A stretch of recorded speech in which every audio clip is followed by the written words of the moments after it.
किसान भाई नमस्कार, आप सबका स्वागत है देसी किसान पर। मैं हूं चंदन। साथियों, एक बार फिर से मैं आया हूं विपुल जी के फार्म पे। इससे पहले आप इनके फार्म का एक वीडियो गोट फार्मिंग पे और एक कड़कनाथ फार्मिंग पे देख चुके होंगे। आज मैं फिर से इनके फार्म पे आया हूं, तो आज फिर से विपुल जी साहब को मिलवाएंगे। उस वीडियो में दो चीज़ क्लियर करेंगे। एक तो इनके फार्म का पिछली बार से अब तक का जो गैप रहा, इसके बीच में क्या डेवलपमेंट हुआ और फार्म का क्या ग्रोथ रहा, इसके बारे में जानेंगे। और लास्ट में हम उन किसानों के लिए जानेंगे जो नए किसान हैं, वो इनके अनुभव से कैसे गोट फार्मिंग शुरू करें, कितने गोट से स्टार्ट करें, कितना इन्वेस्ट करें, इसके बारे में जानेंगे। तो सर, स्वागत है मेरे चैनल पे आपका। जी, तो सर, पहले अपने बारे में बताइए किसान भाइयों को। मैं विपुल सिंह हूँ, ग्राम कैलहट, और जो मेरा ब्लॉक है वो नारायणपुर है जी, जिला मिर्जापुर और उत्तर प्रदेश। अच्छा, तो सर जो हम पिछली बार यहाँ पे आए थे और तब से लेके अब की फार्म में क्या बदलाव आया आपके फार्म में, था उसके बारे में बताइए। देखिए, स्टार्ट जब आप पिछली बार आए थे तो मेरे फार्म का जो था, जो शेडिंग वाला सिस्टम था वो मतलब टेम्परेरी था। उसके बाद मैंने सारी चीज़ों को एक सिस्टमेटिक तरीके से इसको ऑर्गेनाइज किया। फिर उसके बाद बाउंड्री वगैरह सेक्शन बनाए, इनके सारी चीज़ों को मतलब डेवलप, फार्म को एक वेल तरीके से मैंने फिर डेवलप किया हुआ। अच्छा, ठीक है। तो जब पिछली बार हम लोग आए थे लॉकडाउन के पहले आए थे, ठीक है। अब लॉकडाउन के बाद आए हैं, तो मेन लॉकडाउन के बीच में क्या समस्या आई आपको थोड़ा सा? देखिए, लॉकडाउन में समस्या थोड़ी सी आई कि जो इनके चारे दाने का जो प्रबंध था, ठीक है, चारे दाने में की जो रेट थे उनमें काफ़ी वृद्धि हो गई थी, तो थोड़ा सा कॉस्ट पे इनके असर पड़ा। और बाकी वैसे लॉकडाउन में सेलिंग की थोड़ी समस्या थी, बाकी ऐसे कोई ज़्यादा समस्या नहीं। थोड़ा सा मेंटेनेंस खर्चा इनका बढ़ गया था। अच्छा, तो लॉकडाउन के बाद भी सब कुछ लाइन पर आ गया है, मार्केटिंग वगैरह कुछ समस्या रह गई है, कुछ असर रह गया है? लॉकडाउन के बाद जस्ट तो आपका ये जो बकरा ईद का त्यौहार आता है, तो इस पे मार्केट इस साल तो थोड़ा डाउन था। अच्छा, लेकिन अभी जो मार्केट है वो धीरे धीरे फिर से रिदम पकड़ रहा है, फिर से मतलब लाइन पे आ गया है अपने। तो जब हम लोग पिछली बार आए थे तो उस टाइम कुछ जानवरों की संख्या कम थी, तो इस समय कौन से जानवर बढ़ाए हैं आप लोग, कितने जानवर हैं? जैसे पिछली बार जब आप आए थे तो उस समय जानवरों की संख्या 20-22 के आसपास थी। अभी हमारे पास जानवरों की संख्या जो है वो 40 से 45 की है, ठीक है, जिसमें से कुछ जानवर सेल भी हुए हैं। लगभग 50-55 की संख्या हो गई थी, जिसमें अभी प्रेजेंट टाइम में 40-45 जानवर अभी फार्म पे हैं। अच्छा, तो आप यहाँ पे कौन कौन से ब्रीड रखें, किस ब्रीड पे काम कर रहे हैं सर? देखिए, अभी फिलहाल में हमारे पास तो देसी बकरियाँ हैं, ठीक है, और तोतापरी है हमारे पास, अजमेरी की बकरियां हैं। तो ये 3 ब्रीड पे भी हम काम कर रहे हैं। अच्छा, तो जैसा कि माना जाता है उत्तर प्रदेश में खासकर लोग बर्बरी को ज़्यादा प्रीफर करते हैं, उस पर ज़्यादा काम करते हैं, तो फिर आप बर्बरी क्यों नहीं रख रहे हैं, बर्बरी पे काम क्यों नहीं कर रहे हैं? देखिए, स्टार्टिंग में अगर आप बात करें तो नए फार्मर्स के लिए अगर मैं कहूँ तो बर्बरी थोड़ी सी केयरिंग ब्रीड है, छोटी ब्रीड है। तो स्टार्टअप लेने के लिए छोटे जो किसान हैं, ठीक है, क्योंकि वो स्टार्टिंग में उनको उस तरीके का अनुभव नहीं होता है। अच्छा, तो उस हिसाब से मुझे ये समझ में आया कि बर्बरी जो है थोड़ी सी केयरिंग है, इसलिए मैंने बर्बरी प्रीफर नहीं किया, बड़ी ब्रीड से स्टार्ट किया। लेकिन अभी आगे हमारा फ्यूचर प्लान है कि हम फिर बर्बरी पे भी काम करें। यानी कि जो ये आपका ब्रीड है आपके पास अभी, वो लोग बर्बरी से कम मैनेजमेंट लेती हैं, कम देखभाल करना पड़ता है। थोड़ा सा इनका क्या है कि रेजिस्टेंस पावर जो है वो अच्छा है, बीमार थोड़ा कम पड़ती हैं। बर्बरी वगैरह अगर बीमार पड़ती हैं तो अनुभव की कमी है या फिर देख रेख की कमी रहती है स्टार्टिंग में, तो संभालने में थोड़ी दिक्कत होती है। अच्छा, इनमें क्या होता है कि एक बार ये बड़े जानवर है तो उनकी सहन शक्ति जो होती है थोड़ी अच्छी होती है, तो झेल जाते हैं। अच्छा, तो ये चीज़ है। तो आप यहाँ पे ब्रीडिंग के पर्पज से काम कर रहे हैं, बच्चे सेल करने के लिए या फिर मीट के लिए काम कर रहे हैं? देखिए, दोनों। हमारे यहाँ बकरा भी तैयार होता है, मतलब हम खसी भी करते हैं, बकरों को बद्दी भी करते हैं, और साथ ही साथ अगर किसी को फार्मिंग के लिए किट्स भी चाहिए तो हम किट्स भी अवेलेबल। अच्छा, तो यदि आप मुझे ब्रीडिंग के पर्पज से काम कर रहे हैं, बच्चे अवेलेबल करा रहे हैं, तो इसमें मेल का क्या रोल है? जब का यहाँ पे है मेल, उसका क्या रोल है उसमें? देखिए, किसी भी फार्म को अगर आप डेवलप करना चाहते हैं, चाहे कोई भी फार्म हो, तो सबसे बड़ा जो रोल होता है वो मेल का ही होता है। अच्छा, ठीक है, क्योंकि अगर आपके पास क्वालिटी नहीं है तो आपके पास से कोई परचेज करने ही नहीं आएगा। सबसे बड़ी बात, क्योंकि क्रॉस ब्रीड हो गई या फिर इस तरीके की जो डुप्लीकेट्स टाइप की हैं, ये आपको कहीं भी मिल जाएंगी। लोग फार्म पे इसलिए जाते हैं ताकि उनको प्योरिटी मिल सके, तो उसमें मेल का सबसे बड़ा रोल होता है कि आपकी जो ब्लड लाइन है वो अच्छी है। अच्छा, तो सर ये तो रही आपके फार्म की बात। यदि कोई नया किसान फार्म शुरू करना चाहता है, अभी स्टार्ट करना चाहता है, यदि उसके लिए हम जानकारी आपके अनुभव के हिसाब से लेना चाहें, यदि मान लीजिए 10 गोट से स्टार्ट करना चाहता है, तो कितना रुपए इन्वेस्ट करे, उसके सेट का साइज क्या हो, या तो फिर कितना मेल कितना फीमेल रखें? जैसे कि जो मेरा अनुभव है, जैसा कि मैंने आपको बताया था पिछली बार की, किसान जो भी नया शुरू करना चाहे वो घर के शेड से स्टार्ट करे, शेड पे पहले पैसा ना खर्चा करे, ठीक है, पहले वो बकरियों पे खर्चा करे, ठीक है, कम से कम 10, अगर पहले वो ब्रीड का चुनाव करे। बड़ी बकरियों को अगर पालना चाहता है तो उस हिसाब से 10 बकरियों की कीमत लगभग 1.25 से 1.5 लाख रुपए के आसपास अच्छी बकरियां 15 से 17 हज़ार रुपए के आसपास में मिल जाती हैं, प्रेग्नेंट बकरियां, ठीक है। तो 1.25 से 1.5 लाख रुपए का इन्वेस्टमेंट 10 बकरियों पे आ जाता है। तो स्टार्टिंग में प्रेग्नेंट बकरी से स्टार्ट करें, बच्चे लेके आए क्या? बच्चों का जो मॉडल है, देखिए बकरी फार्मिंग में 2 मॉडल मुख्य रूप से जो काम कर रहे हैं लोग, तो वो दो मॉडल को मुख्य रूप से जानते हैं। पहला है प्रेग्नेंट बकरियों का मॉडल और दूसरा है बच्चों का मॉडल।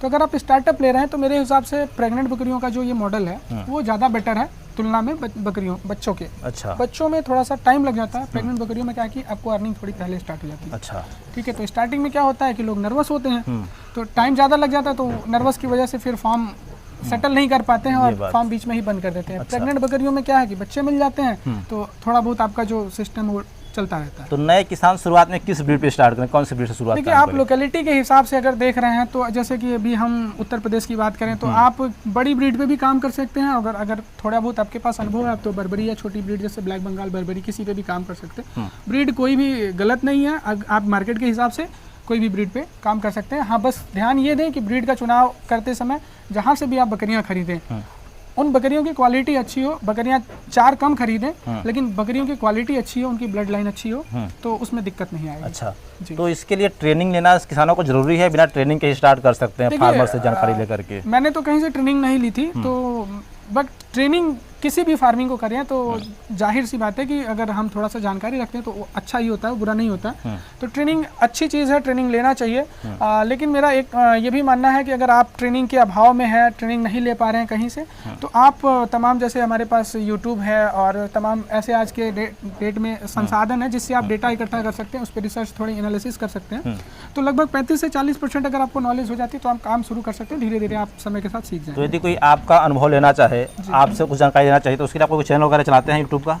बिल्कुल, हमारा उभरता किसान के नाम से यूट्यूब चैनल है जिस पे मैं फार्मिंग से रिलेटेड वीडियोस रेगुलर पोस्ट करता हूँ। ठीक है, तो आप चैनल पे भी विजिट करके मतलब वीडियोस को देख सकते हैं। बाकी अगर आप चाहें तो फिर हमें 24/7 कभी भी कॉल भी कर सकते हैं। अच्छा, उभरता किसान चैनल है आपका? उभरता किसान के नाम से हमारा यूट्यूब पे चैनल है। ठीक है, तो इसके लिए इनमें कुछ बीमारियां आती हैं, वैक्सीन का आपका क्या शेड्यूल होता है, थोड़ा उसके बारे में बताइए। जैसे देखिए कि बकरियों का जो सबसे बड़ा जो रोल है कि ये थोड़ा सा जब स्टॉल फीड पे रखी जाती हैं तो इनमें बीमारियां आती हैं। ठीक है, और जब आपके यहाँ जानवरों की संख्या बढ़ रही होती है तो जाहिर सी बात है कि केयर जो है कि सभी जानवरों पे बराबर नहीं रह जाता है। तो ऐसी स्थिति में बीमारियों से बचने के लिए देखिए एक कहावत ये भी है कि prevention is better than cure.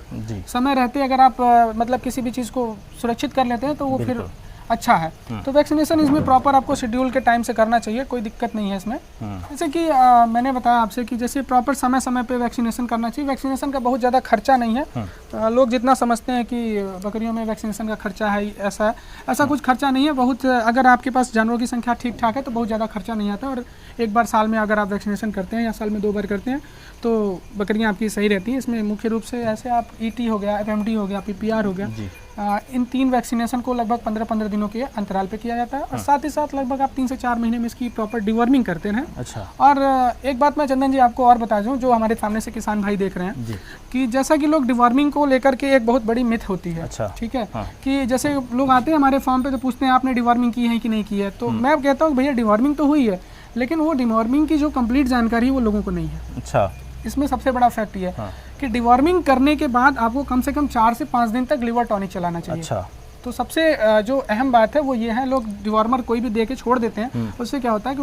उनके लिवर पे असर होता है। तो कम से कम आपको 4 से 6 दिन तक कोई लिवर टॉनिक चलाना चाहिए, जिससे कि आपकी बकरियां जो है डायरिया वगैरह में नहीं फंसेंगी और स्वस्थ और सुंदर दिखेंगी। तो ये काफी ध्यान देने वाली बात है किसान भाइयों को। जो बहुत सारे लोग इस चक्कर में पड़ जाते हैं कि डिवॉर्मर दे के छोड़ देते हैं, तो ऐसा नहीं करना चाहिए। उनको लगभग 4 से 6 दिन डिवॉर्मिंग के बाद लिवर टॉनिक देना चाहिए। थोड़ा सा हम लोग फीडिंग पे बात करते हैं, क्या फीडिंग क्या देते हैं? बच्चे होते हैं तब से लेके बड़े होने तक क्या फीडिंग का शेड्यूल क्या होता है? देखिए, जैसे कि हमारे पास आपको बड़ी बकरियां दिख रही होंगी, तो ये बड़ी बकरियों में दूध काफी अच्छा होता है, लगभग 1.5 से 2 लीटर का दूध होता है। तो हम मिल्क आउट तो करते नहीं है, तो लगभग 2 से 2.5 महीने बच्चे तो वैसे ही फीड पे नहीं होते हैं। ठीक है, स्टार्टिंग में माँ के साथ थोड़ा चारा वगैरह लेते हैं, बट जो बड़े जानवर हैं फीडिंग में इनका ध्यान देना चाहिए। सबसे बड़ी बात यह है कि जैसे कि आपको इनके साथ मतलब ऐसे चारे नहीं देने चाहिए जो सुबह का शाम हो। जैसे सुबह का चारा अगर ये नुकसान होता है तो आप उनको कहीं हटा दें या फिर उनको थोड़ा बहुत एक्स्ट्रा दाना देके वो चारा खपा दें। सुबह का चारा शाम को ना खिलाएं इस तरीके से।